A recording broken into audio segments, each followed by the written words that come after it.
Doctor વિજય Khatri orthopaedics એટલે હાડકાના doctor તરીકે અહીં અમિત હોસ્પિટલમાં છું.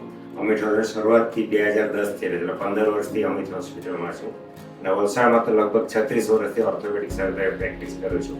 એટલે અમિત હોસ્પિટલમાં ઓર્થોપેડિકના હાડકાને લગતા દરેક રોગોની અહીંયા સારવાર થશે. જે ફ્રેક્ચર છે, ડિસ્લોકેશન છે, ખસી ગયેલું, તૂટી ગયેલું, ભાંગેલું, એ સિવાય બધા કમરના, ઘૂંટણના દર્દો, થાપા બદલવાના, ઘૂંટણ બદલવાના ઓપરેશન, ફ્રેક્ચરના ઓપરેશન, ઇવન કમરના મણકાના દરેક ફેસિલિટી અમિત હોસ્પિટલમાં છે. એટલે હાડકાને લગતી લગભગ સારામાં સારી ટ્રીટમેન્ટ અહીં અમિત હોસ્પિટલમાં વર્ષોથી અમે કરીએ જ છીએ અને સારી રીતે થાય છે.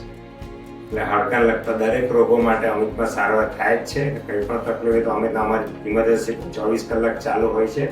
દરેક દર્દીઓને વિનંતી છે કે ગમે ત્યારે હાડકાના રોગની જરૂર પડે ટ્રીટમેન્ટ અમિત હોસ્પિટલમાં અવેલેબલ છે.